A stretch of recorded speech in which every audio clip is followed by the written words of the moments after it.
এই গল্পটি 17 শতকের আজ থেকে প্রায় 200 বছর আগের, যেখানে একজন ধনী ছেলে তার পরিবারের সাথে হাসি খুশিভাবেই বসবাস করছিল। কিন্তু তার জীবন তখন বদলে যায় যখন একটা ভয়ানক ডাইনি কোনো একটা কারণে তাকে অভিশাপ দেয় আর তাকে একটা ভয়ানক রূপে পাল্টে দেয়। সে সুন্দর থেকে হয়ে যায় কুৎসিত আর বন্দী হয়ে যায় এক পুরাতন কবরে। কিন্তু 200 বছর পর হঠাৎ করে একদিন ছেলেটা মুক্তি পায় আর বদলে যাওয়া আধুনিক পৃথিবীতে সে ফিরে আসে। কিন্তু কিভাবে এই ছেলেটি 200 বছর পর্যন্ত জীবিত ছিল আর আধুনিক পৃথিবীতে ফিরে আসার পর তার সাথে কি বা ঘটেছিল, তাই দেখব 2012 সালে মুক্তি পাওয়া মুভি ডার্ক শ্যাডোস এর গল্প থেকে। তো চলুন দেরি না করে শুরু করা যাক আজকের গল্প। মুভির শুরুতে আমাদের 1760 সালের লিভারপুলের সিন দেখানো হয়। এখানে আমরা জাহাজের ঘাটে কলিন পরিবারকে দেখি। এই পরিবারে শুধুমাত্র 3 জন সদস্যই আছে। পরিবারের মা বাবা, তাদের একটা ছোট ছেলে আছে সাথে। এই ছোট ছেলেটার নাম বার্নাবাস। বার্নাবাস এই মুভির লিড ক্যারেক্টার। তো বার্নাবাস অনেক ধনী পরিবার থেকে বিলং করে। এখানে অ্যাঞ্জেলিক নামের একটা ছোট মেয়ে বার্নাবাসকে বারবার দেখছিল। তখন পাশে থাকা একটা মহিলা বলে, তোমাকে কতবার বলেছি তাকে এভাবে ঘুরে ঘুরে না দেখতে, তুমি নিজের স্থান ভুলে যেও না। বার্নাবাসের ফ্যামিলি অন্য একটা শহরে যাচ্ছিল, কারণ বার্নাবাসের বাবার সমুদ্রে ফিশিং বিজনেস ছিল আর তারা আমেরিকা থেকে কিছু দূরে সমুদ্রের পাশে একটা শহর বানিয়েছে, যার কারণে এখন তারা সেখানেই যাচ্ছে। আর শহরটার নাম হচ্ছে কলিন্সপোর্ট। নিজেদের ব্যবসার পরিধি আরো বাড়ানোর জন্যই তারা লিভারপুল ছেড়ে কলিন্সপোর্টে যাচ্ছিল। কিছুক্ষণের মধ্যেই জাহাজ চলতে শুরু করে। বার্নাবাসের বাবা তাকে এখানে বলে যে সবচেয়ে মূল্যবান সম্পদ হচ্ছে পরিবার, তাই সবসময় তোমাকে নিজের পরিবারের খেয়াল রাখতে হবে। পরের সিনে দেখানো হয় কলিন্সপোর্টে বার্নাবাসের বাবা তাদের থাকার জন্য একটা বাড়ি বানিয়েছে। আর এই বিশাল বাড়িটা দেখতে বিলাসবহুল প্রাসাদের মতো। এই প্রাসাদটির নাম রাখা হয়েছে কলিনউড। এটি বানাতে 15 বছর সময় লেগেছে। তো 15 বছর ধরে বার্নাবাস তার ফ্যামিলি কলিন্সপোর্টেই ছিল। এখন তাদের ফিশিং বিজনেস আরো বড় হয়ে গেছে। তাদের কোম্পানি এখন শহরের অনেক বড় একটা কোম্পানিতে পরিণত হয়েছে। শহরের বড় বড় ব্যবসায়ীরা তাদের সম্মান করে চলে। বার্নাবাস তো এখন বড় হয়ে গেছে, দেখতে সুদর্শনও হয়েছে। সুদর্শন বার্নাবাসের সাথে ভুলবশত রিলেশন হয়ে যায় তাদের বাড়ির কাজের মেয়ে অ্যাঞ্জেলিকের সাথে।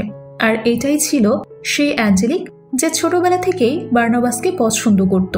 এভাবে দিন ভালোই কাটছিল। এমনি একদিন অ্যাঞ্জেলিক বার্নাবাসকে বলে যে আমি তোমাকে অনেক ভালোবাসি আর এখন আমি তোমাকে বিয়ে করে তোমার সাথে পুরো জীবনটা কাটাতে চাই।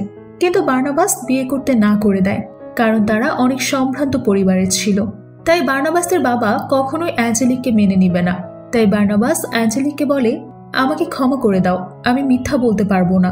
অ্যাঞ্জেলিক বার্নাবাসের কথা শুনে খুব রেগে যায়। রেগে গিয়ে অ্যাঞ্জেলিক বার্নাবাসকে একা করে দেওয়ার জন্য কালো জাদু করে। অ্যাঞ্জেলিক আসলে একটা ডাইনি, এই ব্যাপারে কেউ কিছুই জানতো না। কালো জাদু করে অ্যাঞ্জেলিক বার্নাবাসের বাবা মাকেও মেরে ফেলে। অ্যাঞ্জেলিক কালো জাদু করে প্রাসাদের একটা মূর্তি তাদের উপর ফেলে দেয়, যার কারণে তারা মারা যায়। সবার মনে হচ্ছিল এটা হয়তো কোনো দুর্ঘটনা হবে, কিন্তু বার্নাবাসের বিশ্বাস ছিল যে এটা কোনো দুর্ঘটনা না, এটা আসলে কালো জাদুর প্রভাব। এজন্য সে কালো জাদুর বই পড়তে শুরু করে। এরকম করে আরো কিছুদিন কেটে যায়। এরই মধ্যে বার্নাবাসের জোসেট নামের একটা মেয়ের সাথে পরিচয় হয়। বার্নাবাস বুঝতে পারে এটাই তার সত্যিকারের ভালোবাসা, কারণ জোসেটও তাকে অনেক বেশি ভালোবাসে। কিন্তু বার্নাবাস আর জোসেটের ভালোবাসা দেখে অ্যাঞ্জেলিকের সহ্য হয় না। এজন্য সে আবারও কালো জাদুর সাহায্য নেয়। এইবার সে জোসেটকে নিজের বশে নিয়ে ফেলে। এই বশে নেওয়ার ফলে জোসেট অ্যাঞ্জেলিকের কথা মতোই কাজ করতে শুরু করে। আর অ্যাঞ্জেলিক বার্নাবাসকে একটা অভিশাপও দেয়। অভিশাপটা হলো বার্নাবাস যাকেই ভালোবাসবে সেই মারা যাবে। পরের সিনে আমরা জোসেটকে দেখি। সে অ্যাঞ্জেলিকের বশে এসে তার কথা মতো একটা উঁচু পাহাড়ের উপর চলে যায়। এই উঁচু পাহাড়ের নাম উইডোশেল। বার্নাবাসও তার পিছু পিছু যেতে শুরু করে। কিন্তু বার্নাবাসের সেখানে পৌঁছানোর আগেই জোসেট পাহাড় থেকে লাফ দিয়ে সুইসাইড করে ফেলে। এভাবে চোখের সামনে নিজের ভালোবাসাকে শেষ হতে দেখে বার্নাবাসও সেখান থেকে লাফ দেয়। কিন্তু এত উঁচু থেকে নিচে পড়ার পরেও বার্নাবাসের কিছুই হয় না, কারণ অ্যাঞ্জেলিক তাকে অভিশাপ দিয়ে একটা ভ্যাম্পায়ারে পাল্টে দিয়েছে, যাতে সে চিরকাল তার দুঃখ কষ্ট নিয়েই অমর হয়ে থাকে। অন্যদিকে এখন অ্যাঞ্জেলিক বুঝে গিয়েছে যে বার্নাবাস কখনোই তার হবে না, তাই সে নতুন ফোন দিয়ে আঁটতে শুরু করে। এজন্য সে গ্রামের লোকদেরকে তার পক্ষ নিয়ে এসে তাদেরকে নিয়ে বার্নাবাসের প্রাসাদে যায়। গ্রামের লোকেরা যখন জানতে পারে বার্নাবাস একটা ভ্যাম্পায়ার, তখন তারা সবাই মিলে তাকে টেনে হিচড়ে একটা কফিনে বন্দি করে ফেলে, আর এরপর তারা সেই কফিনটিকে মাটির নিচে দাফন করে দেয়। এভাবেই 200 বছর কেটে যায়। এরপর আমাদের 1972 সালের সিন দেখানো হয়। এখানে আমরা ভিক্টোরিয়া নামের একটা মেয়েকে দেখি। সে ট্রেনে করে কলেজ পোর্টে যাচ্ছিল, কিন্তু সে কেন এত বছর পর কলেজ পোর্টে যাচ্ছে তা আমরা পরে জানতে পারবো। তো ট্রেন থেকে নেমে ভিক্টোরিয়া একটা গাড়িতে লিফট নেয়। এরপর সে কলিন প্রাসাদে এসে পৌঁছায়। প্রাসাদটা একেবারেই শান্ত নীরব ছিল। প্রাসাদের দরজার সামনে যে নক করার পরে বিলি নামের একজন লোক তার জন্য দরজা খুলে দেয়। বিলি প্রাসাদে কাজ করে। ভিক্টোরিয়া তাকে নিজের পরিচয় দেয়। বিলি ভিক্টোরিয়াকে ভেতরে আসতে বলে। প্রাসাদের ভেতরে যেয়ে ভিক্টোরিয়া বলে, প্রাসাদটা তো অনেক সুন্দর। বিলি বলে, প্রাসাদটা তো অনেক সুন্দর, কিন্তু চারপাশে অনেক ধুলাবালি ছড়িয়ে রয়েছে, কারণ এলিজাবেথ ম্যাম প্রাসাদের জন্য কোনো টাকা খরচ করে না। তো ভিক্টোরিয়া প্রাসাদে ঢোকার সময় দেওয়ালের মধ্যে বার্নাবাসের একটা ছবি দেখতে পায়। এটা দেখে সে বিলিকে জিজ্ঞেস করে, এটা কে? তখন সেখানে এলিজাবেথ নামের একটা মহিলা আসে। তো আপনাদের বলে রাখা ভালো যে বংশ পরম্পরায় এলিজাবেথও কলিন পরিবারেরই সদস্য। এলিজাবেথ ভিক্টোরিয়াকে বলে যে দেয়ালের ছবিটা বার্নাবাসের। সে কলিন পরিবারের একজন মহান আর সৎ সদস্য ছিল।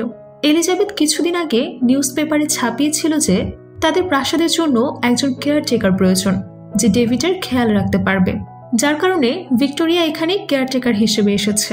তো ডেভিডকে তা আমরা কিছুক্ষণ পরেই জানতে পারবো। এলিজাবেথ ভিক্টোরিয়াকে বলে, এই প্রাসাদের 200টা রুম রয়েছে, বেশিরভাগ রুমই এখন বন্ধ অবস্থায় আছে।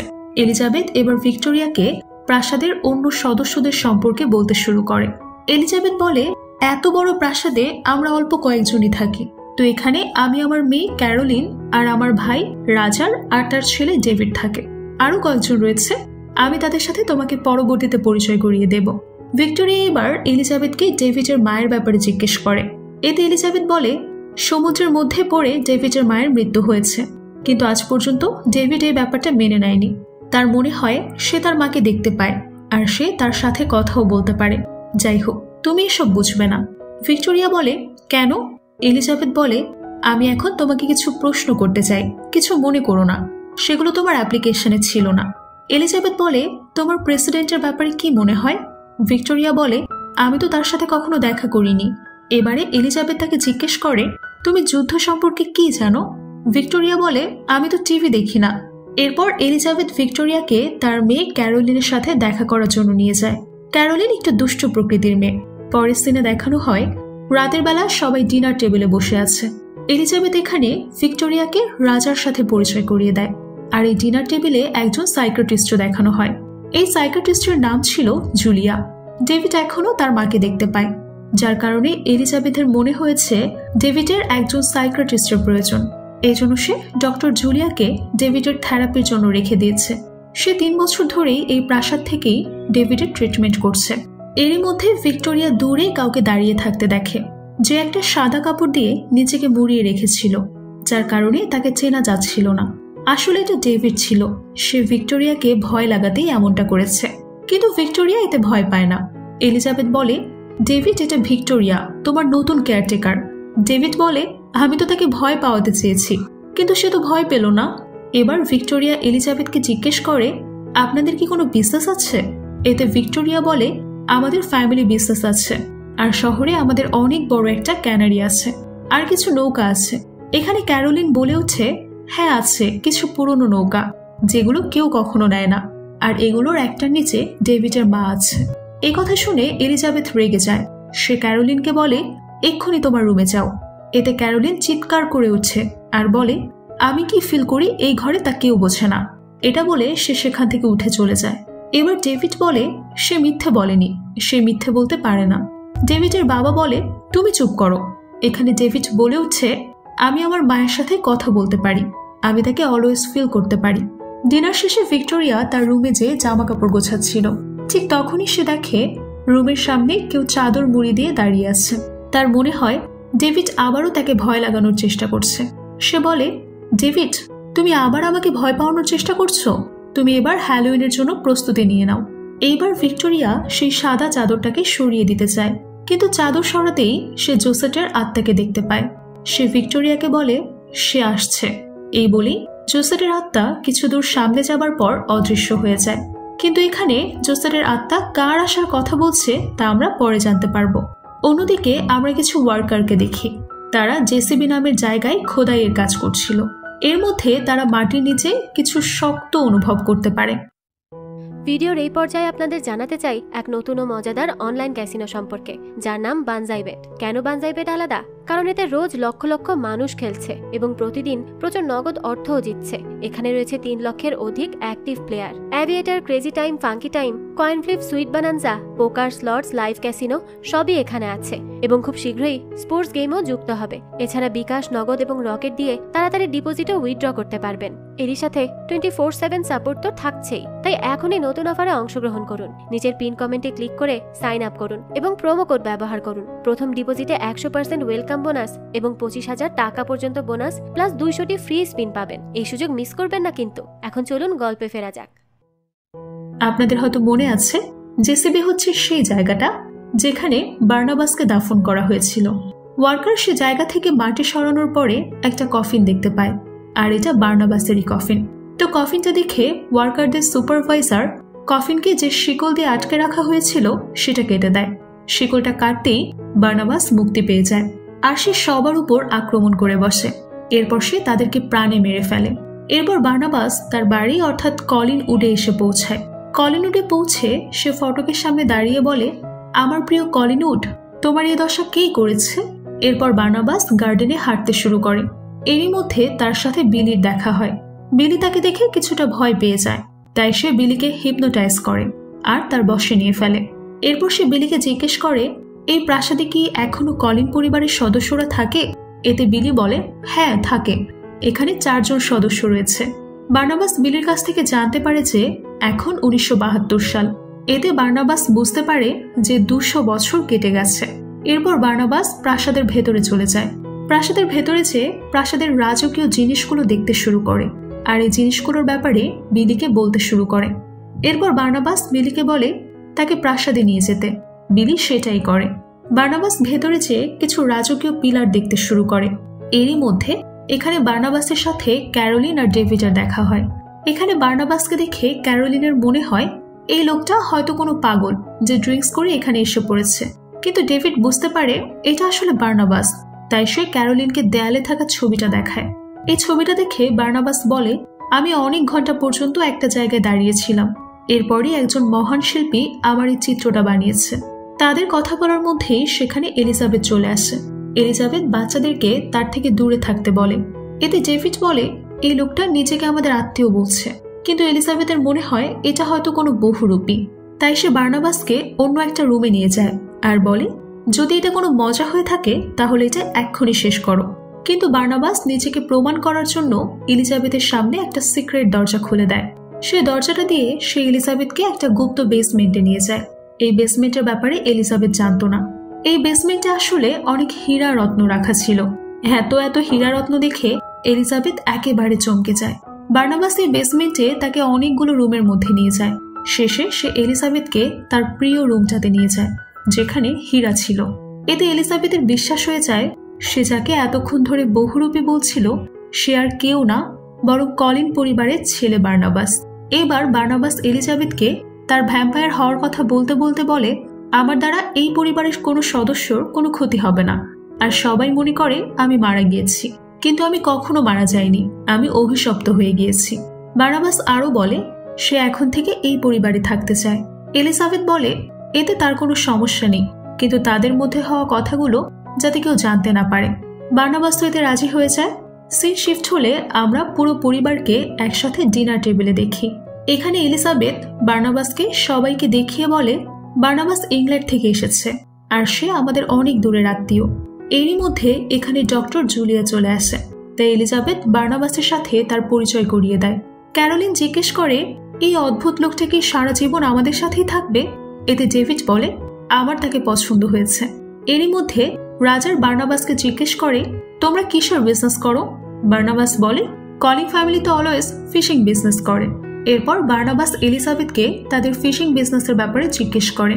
এলিজাবেথ বলে আমাদের ফিশিং বিজনেস তো প্রায় শেষ হয়ে গিয়েছে, কারণ এজি নামের একটা মহিলা সব জেলেদের সাথে ডিল করে আমাদের বিজনেস দখল করে ফেলেছে। এতে বার্নাবাস বলে, এখন আমি এসে গিয়েছি, এখন বিজনেসকে আবারও টপে নিয়ে যাব। বার্নাবাস আরো বলে, তোমরা গাড়ি রেডি করো, আমি এক্ষুনি ফ্যাক্টরি দেখতে যাব। এলিজাবেথ বলে, এখানে আমরা গাড়ি ব্যবহার করি না। এরই মধ্যে এখানে ভিক্টোরিয়া এসে পড়ে।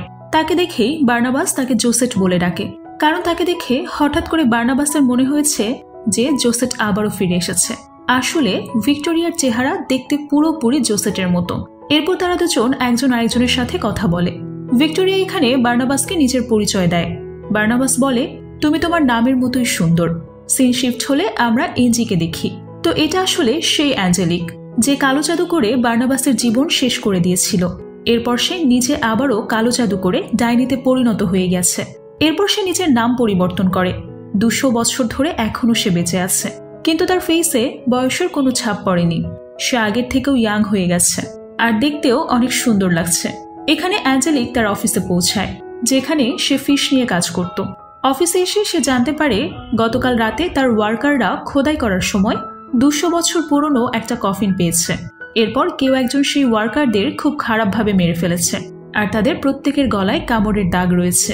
এটা শুনে অ্যাঞ্জেলিক শকড হয়ে যায় আর তার সন্দেহ হয়। তাই সে তাড়াতাড়ি করে সেই জায়গাটাতে চলে যায়। সেখানে পৌঁছানোর পর তার বিশ্বাস হয়ে যায় যে বার্নাবাস মুক্তি পেয়ে গেছে। তাই সে সেখান থেকে সোজা কলিনুডে পৌঁছায়। এখানে এসে সে এলিজাবেথের সাথে কথা বলতে শুরু করে। এলিজাবেথকে অ্যাঞ্জেলিক বলে সেই পরিবারের নতুন সদস্যদের সাথে দেখা করতে এসেছে। এরই মধ্যে বার্নাবাস সেখানে এসে তার সাথে হ্যান্ডশেক করে। তখন বার্নাবাস বুঝতে পারে এটাই হচ্ছে অ্যাঞ্জেলিক। তাই সে অন্য একটা রুমে নিয়ে গিয়ে ফিশিং বিজনেসের ব্যাপারে কথা বলে। অ্যাঞ্জেলিক বলে, এই বিজনেসটা এখন আমার। তুমি হয়তো জেনে গিয়েছো আমি কে, কিন্তু তোমার কি মনে আছে আমরা এই ড্রয়িং রুমটাতে অনেক কিছু করেছি? এতে বার্নাবাস বলে, হ্যাঁ আমি জানি তুমি ওই ডাইনি যে আমার সবকিছু শেষ করে ফেলেছ। আমি তোমাকে কালো জাদুর অপরাধে জেলে পাঠিয়ে দেব, কারণ তুমি 200 বছর ধরে আমাকে একটা বক্সে বন্দি করে রেখেছ। অ্যাঞ্জেলিক তখন বলে, তুমি এরকম কিছুই করতে পারবে না, তোমার উপর কেউ বিশ্বাসই করবে না, কারণ আমি 200 বছর থেকে বিভিন্ন রূপ নিয়ে এই সমাজে অনেক সম্মানের সাথে বসবাস করছি, আর কলিন্সপোর্ট এখন আমার। বার্নাবাস বলে, তোমার নাম হয়তো বদলে গিয়েছে, কিন্তু তোমার ভেতরে থাকা শয়তান এখনো বদলায়নি। এই কথা শুনে অ্যাঞ্জেলিক রেগে যায়। রেগে গিয়ে সে বার্নাবাসের উপর সূর্যের আলো ফেলে। এতে বার্নাবাস ভয় পেয়ে যায়, কারণ সে এখন ভ্যাম্পায়ার। যাওয়ার সময় অ্যাঞ্জেলিক বলে, যেসব লোকেরা সূর্যের আলোকে ভয় পায় তারা আবার কিছুই করতে পারবে না। তার যাওয়ার পর বার্নাবাস এলিজাবেথকে অ্যাঞ্জেলিকের ব্যাপারে সবকিছু বলে দেয়। বার্নাবাস বলে, এটা সেই ডাইনি যে আমার বাবা মা ভালোবাসা সবকিছু কেড়ে নিয়েছে, কিন্তু আমি কিছুই করতে পারিনি। তাকে এমন ভেঙে পড়তে দেখে এলিজাবেথ তাকে মোটিভ করে। সে বার্নাবাসকে বলে, তুমি তোমার বিজনেস আবারও শুরু করতে পারো আর তোমার পরিবারকে আবারও সমাজের উঁচু স্থানে নিয়ে যেতে পারো। তুমি চেষ্টা করলেই সেটা পারবে, আর তোমাকে এখন প্রতিশোধ নেওয়ার জন্য লড়াই করতে হবে। বার্নাবাস তেমনটাই করতে শুরু করে। বার্নাবাস প্রথমে তার প্রাসাদ নতুন করে সাজাতে শুরু করে আর দেওয়ালগুলোর মধ্যে সুন্দর সুন্দর পেইন্টিং করে, তার প্রাসাদকে জাঁকজমকপূর্ণ করে ফেলে। এরই মধ্যে একটা মজার ঘটনা ঘটে। একদিন ক্যারোলিন টিভি দেখছিল, তখন বার্নাবাসের মনে হয় টিভির ভেতর থেকে কেউ তার উপর আক্রমণ করতে আসছে। তাই সে চিৎকার করতে শুরু করে। এটা দেখে ক্যারোলিন অনেক ডিস্টার্বড হয়। আর 200 বছর ধরে কফিনে থাকতে থাকতে বার্নাবাসের কফিনে থাকার অভ্যাস হয়ে গেছে, তাই সে নিজের জন্য একটা কফিন বানিয়ে এনেছে। পরের স্থানে দেখানো হয় বার্নাবাস নিজের বিজনেসের পরিধি বাড়ানোর জন্য বিলিকে সাথে নিয়ে বড় বড় জেলেদের সাথে দেখা করে। এরপর সে জেলেদেরকে হিপনোটাইজ করে, যার কারণে জেলেরা অ্যাঞ্জেলিকের কাজ ছেড়ে বার্নাবাসের পরিবারের জন্য কাজ করতে রেডি হয়ে যায়। আর এভাবেই বার্নাবাসের ফিশিং বিজনেস আবারও ঘুরে দাঁড়ায়। একদিন বার্নাবাস সেই সিক্রেট রুমটা থেকে কিছু টাকা নিয়ে বের হচ্ছিল, আর সে এমনটা করার সময় রাজা দেখে ফেলে, কিন্তু সে কিছুই জিজ্ঞেস করে না। সেই শিফট হলে দেখানো হয় বার্নাবাস ক্যারোলিনের রুমের মধ্যে উকি দিচ্ছে, আর সেখানে থাকা একটা ল্যাম্প দেখে বার্নাবাস অদ্ভুতভাবে তাকে বোঝার চেষ্টা করছিল সেটা আসলে কি জিনিস। তাকে এমনটা করার সময় ডক্টর জুলিয়া দেখে ফেলে। এ কারণে জুলিয়ার বার্নাবাসের উপর সন্দেহ হয়, তাই সে বার্নাবাসের সম্পর্কে জানার ইচ্ছে থেকে তার সাথে কথা বলতে শুরু করে। জুলিয়া বার্নাবাসকে বলে, আমি একজন সাইকিয়াট্রিস্ট, আমি চিকিৎসা করে যে কোনো সমস্যা দূর করতে পারি। এরপর সে বার্নাবাসকে হিপনোটাইজ করে তার ব্যাপারে সবকিছু জেনে নেয়। জুলিয়া এটাও জেনে যায় যে বার্নাবাস একটা ভ্যাম্পায়ার। এইবার এই ব্যাপারে জুলিয়া এলিজাবেথের সাথে কথা বলে। সে এলিজাবেথকে বলে, আমি বার্নাবাসের ব্যাপারে সবকিছু জেনে গিয়েছি, আর সে একটা ভ্যাম্পায়ার এটা জানার পরও তুমি কেন তাকে এখানে থাকতে দিয়েছো? এলিজাবেথ জুলিয়াকে ব্যাপারটা গোপন রাখতে বলে আর বলে তার কারণে ঘরের কোনো সদস্যর কোনো ক্ষতি হবে না, তাই সে এখানে থাকতে পারে। তো এরই মধ্যে বার্নাবাস আর ভিক্টোরিয়ার মধ্যে ভালো সম্পর্ক হয়ে গিয়েছে। রাতের বেলা তারা দুজন সেই লোকদের সাথে আড্ডা দিচ্ছিল যারা ভিক্টোরিয়াকে লিফট দিয়েছিল। সবাই ঘুমিয়ে পড়ার পর বার্নাবাস সেই লোকদের রক্ত শুষে নেয়। পরের স্থানে বার্নাবাসকে ক্যারোলিনের সাথে দেখা যায়, যাকে দেখে ক্যারোলিন বলে আমি তোমার সাথে কথা বলতে চাই না। সে ক্যারোলিনকে বলে তুমি ভয় পেও না, আমি তোমার কাছে সাহায্যের জন্য এসেছি, আমাকে শেখাও কিভাবে বর্তমান পৃথিবীতে ভালোবাসা হয়। ক্যারোলিন তাকে বলে তোমাকে প্রথমে নিজের লুক আর এই অদ্ভুত আচরণ চেঞ্জ করতে হবে, এরপর একটা সাধারণ মানুষের মতো থাকতে হবে, যাতে তোমার সাথে কথা বলতে মানুষ স্বাচ্ছন্দ্য বোধ করবে, যাতে তাদের তোমাকে পছন্দ হয়।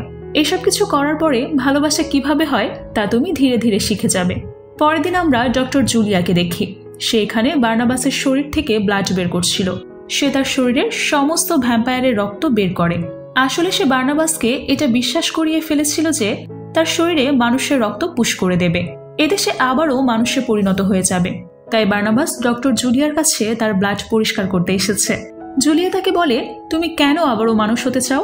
তুমি তো ভাগ্যবান, কারণ তুমি অমর, আর এদিকে আমি দিনের পর দিন বুড়ি হয়ে যাচ্ছি। বার্নাবাস মানুষ হতে চায় কারণ সে ভিক্টোরিয়াকে পেতে চায়, তাই সে ডক্টর জুলিয়াকে বারবার বলে যে আমাকে মানুষ বানিয়ে দাও। সিন শিফট হলে আমরা সমুদ্রের তীরে বার্নাবাস আর ভিক্টোরিয়াকে একসাথে দেখি। তারা সমুদ্রের সময় কাটাচ্ছিল। তাদেরকে দেখে মনে হচ্ছিল তারা একজন আরেকজনকে পছন্দ করতে শুরু করেছে। অন্যদিকে অ্যাঞ্জেলিককে দেখানো হয়। সে তার বিজনেসের সব বোর্ড মেম্বারদের সাথে মিটিং করছিল। সেখানে সবাই অ্যাঞ্জেলিককে বলে আমাদের বিজনেস ধীরে ধীরে নিচে নেমে যাচ্ছে, কারণ বার্নাবাস নতুন করে তার বিজনেস শুরু করেছে আর বেশিরভাগ মানুষই তার জন্যই কাজ করছে। এসব শুনে জুলিয়া তার লোকদেরকে বলে বার্নাবাসের সাথে আমার মিটিং অ্যারেঞ্জ করো।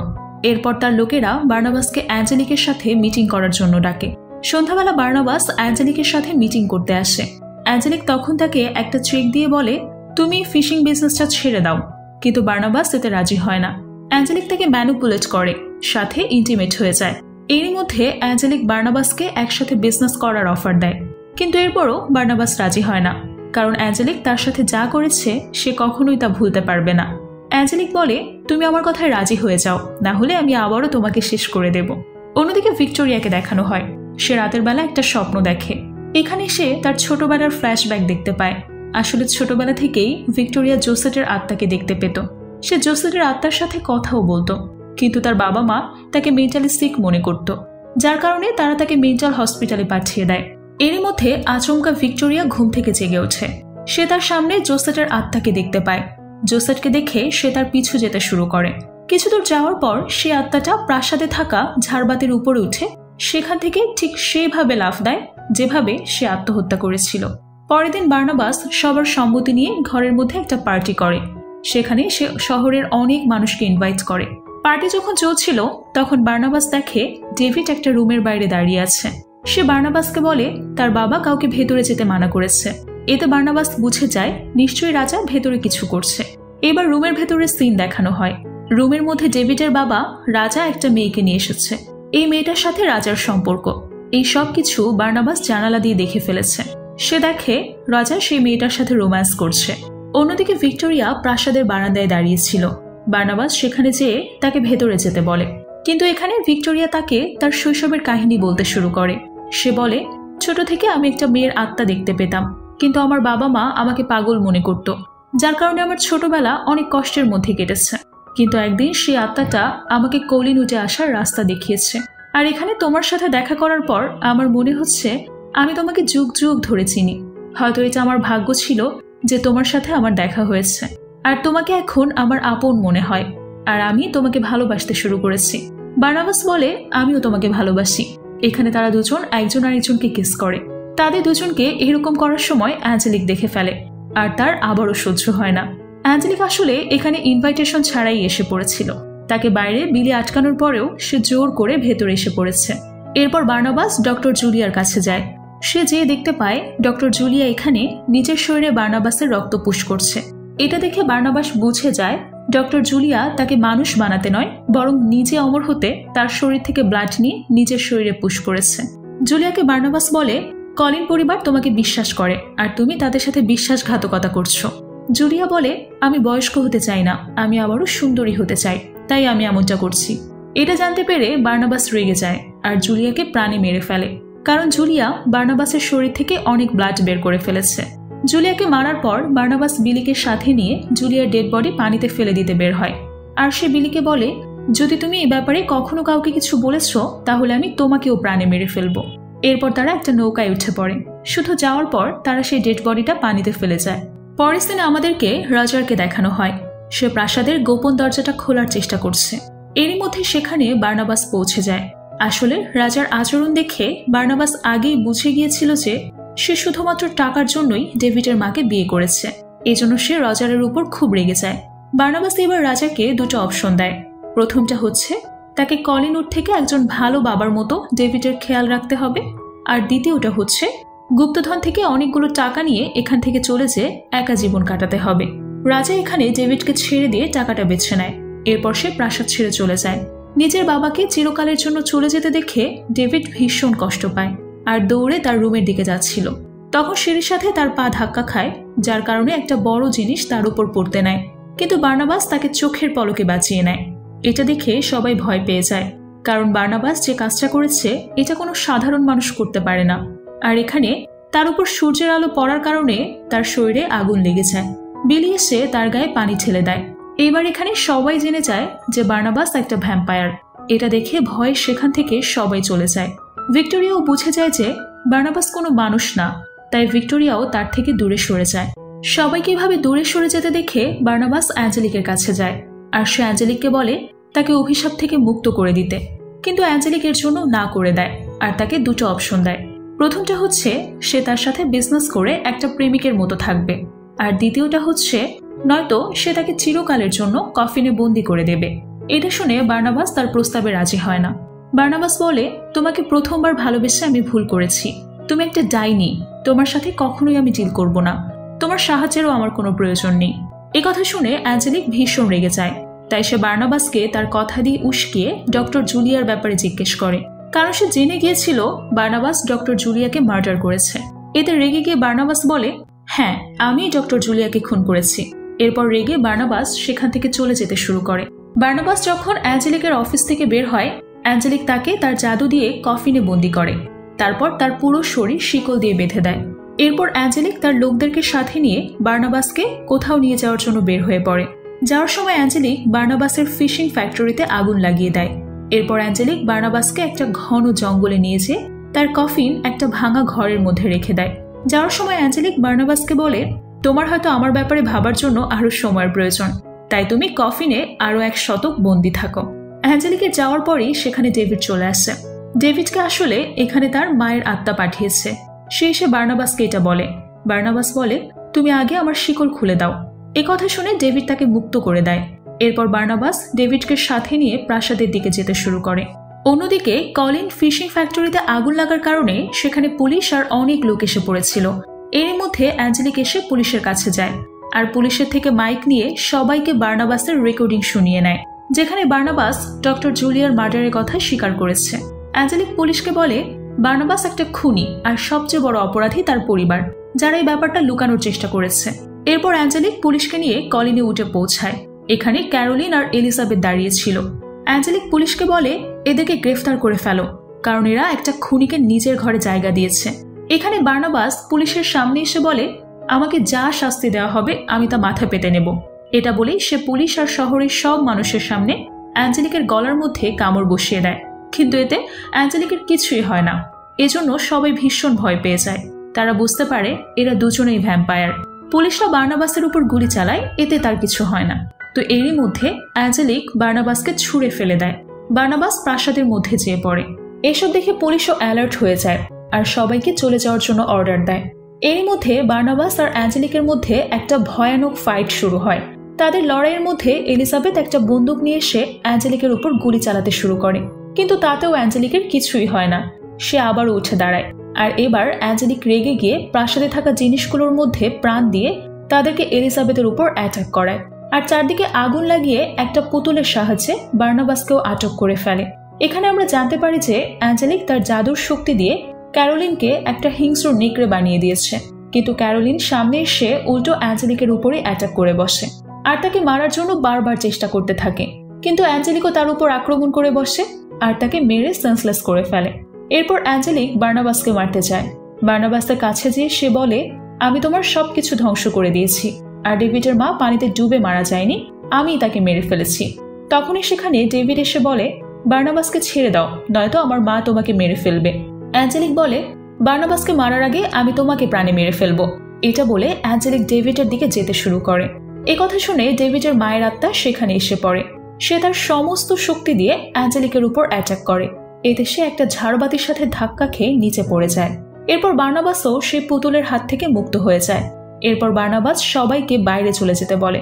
এখানে এখন অ্যাঞ্জেলিক আর বার্নাবাস ছাড়া আর কেউ ছিল না। তো সবাই চলে যাওয়ার পর সে অ্যাঞ্জেলিকের কাছে যায়। বার্নাবাস বুঝে গিয়েছিল অ্যাঞ্জেলিকের মতো ডাইনির ধ্বংস এই ঝাড়বাতি ভাঙার মধ্য দিয়ে ছিল। বার্নাবাস আরও বলে যে, একটা সময় আমি তোমাকে সত্যিই ভালোবাসতাম, কিন্তু তুমি যা করেছো তা ক্ষমার যোগ্য না। এতে অ্যাঞ্জেলিক বলে ওঠে, আমি তোমাকে এখনো ভালোবাসি। বার্নাবাস বলে, তুমি কখনো কাউকে ভালোবাসতে পারবে না, কারণ এটা তোমার অভিশাপ, যার কারণে তুমি আমাকে কখনো ভালোই বাসনি, তুমি শুধুমাত্র আমাকে কন্ট্রোল করতে চেয়েছ। এবার অ্যাঞ্জেলিক বলে, এই সব কিছু মিথ্যা, আমি তোমাকে সত্যিই ভালোবেসেছিলাম। ভালোবাসার প্রমাণ দেওয়ার জন্য অ্যাঞ্জেলিক নিজের হার্ট বের করে বার্নাবাসকে দেয় আর বলে, এটা তোমার কাছে রেখে দাও। তো কিছুক্ষণের মধ্যেই অ্যাঞ্জেলিক মারা যায়। এবার বার্নাবাস ভিক্টোরিয়াকে সব জায়গায় খুঁজতে শুরু করে, কিন্তু সে তাকে কোথাও পায় না। ডেভিড তাকে বলে ভিক্টোরিয়া উইটো শেলে গিয়েছে, তাই বার্নাবাসও সেখানে যাওয়ার জন্য বের হয়ে পড়ে। অন্যদিকে আমরা ভিক্টোরিয়াকে দেখি। ভিক্টোরিয়া সেই পাহাড়টার কাছেই যাচ্ছিল যেখান থেকে পড়ে জোসেট আত্মহত্যা করেছিল।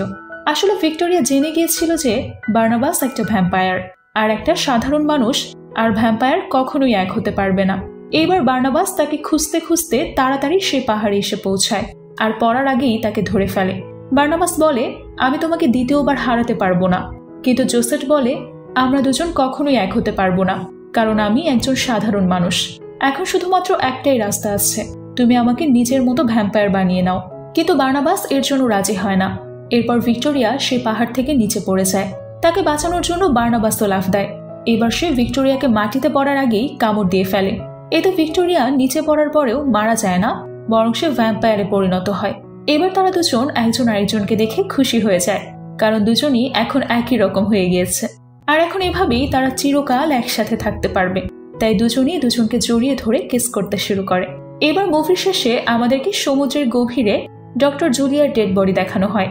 এখানে জুলিয়ার চোখ খুলে যায়, কারণ বার্নাবাস তাকে কামড় দিয়ে মেরেছিল, যার কারণে সেও এখন একটা ভ্যাম্পায়ার হয়ে গিয়েছে। আর এখানেই এই অসাধারণ মুভিটি শেষ হয়ে যায়।